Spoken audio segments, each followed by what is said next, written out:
Hello, family. Grace to you. Once again, this is Greg coming to you from FaithsMessenger.com.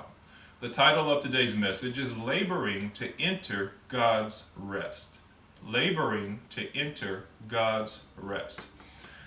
God's word is not very difficult at all to employ into our life. And I know at face value that might sound very hard to wrap your head around.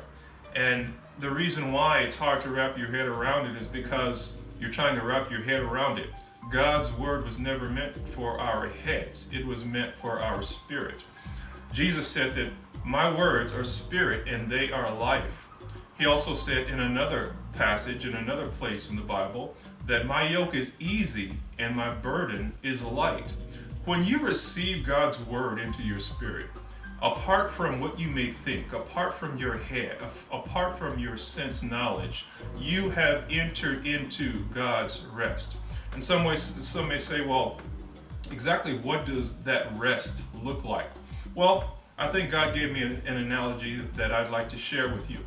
And for those of you who have children, you can readily identify with what I'm about to say. If your child comes home and he says that he scraped his elbow, he's your child. You don't want him in any sort of pain and discomfort, but you know that normally children heal from scraped elbows. So you don't dedicate a lot of care and concern.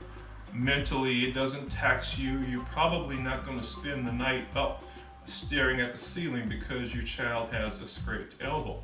Now that child comes home and he tells you that he fell and he hurt his leg. Now, he's limping, he's having difficulty walking, so you take him to the doctor and you find out that his leg is broken. Now, that might warrant a little bit more care and concern. He may have to miss a few days of school. You're going to have to care for him. You're going to have to make sure he doesn't walk on that break until it's healed. Now, that same child comes home and tells you that he's not feeling well. He's having a headache and his head's been bothering him for a while. So again, you take him to the doctor, they do a scan and they find a tumor, a brain tumor. And you find that this tumor is cancerous. Now, as a parent, you're going to be concerned about that child.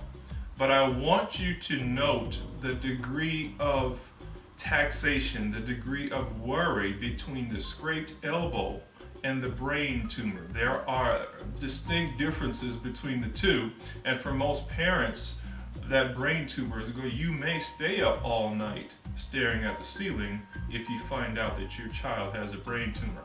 Now, in that example, analogy, a parent who has labored to enter into God's rest feels the same as with the brain tumor as they would with the scraped elbow.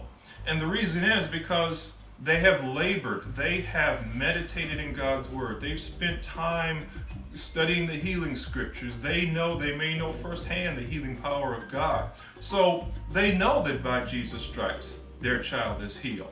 They know that their house and their family and their household is covered by the healing power of God. They know that healing was a part of the salvation that Jesus died on the cross to provide them.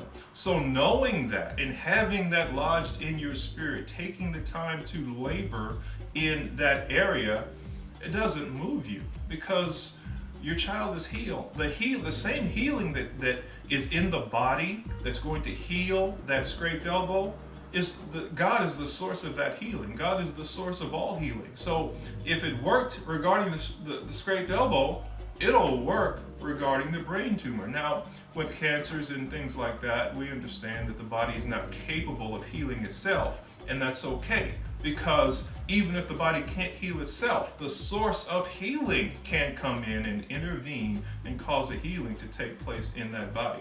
So, laboring to enter God's rest puts you in a position where you're not moved by what you see. You're not moved by what you hear. You're not moved by any evidence that this world has to offer, because you're responding and you're ordering your life based upon a higher authority than what the world has to offer. So when the evil one comes in, when things come to attempt to come upon you, A picture of that laboring is peace. It's calm. It's knowing. It's a knowing in your spirit that all is well. I've done the homework. I've labored and I'm resting and I'm experiencing the peace of God that only Jesus Christ, by His Word, can provide. So I want to leave you with that today, and I'd like to encourage you that if you haven't done so already, to join us in our YouTube community by clicking on the red subscribe button on your screen. By doing so, you'll receive notifications when new videos such as this one are posted. I'd also like to invite you, if you haven't done so already, to join us in our blog community at FaithsMessenger.com.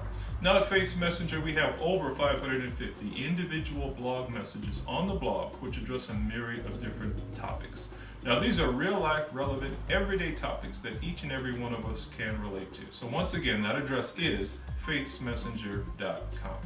Now with all that's been said today, I'd like to leave you with a question. Now this question can be posed to anything you may be going through today in life. I'd like for you to ask yourself, is anything impossible with God? Have a great day, family. I love you, and I'll talk to you later. Bye-bye.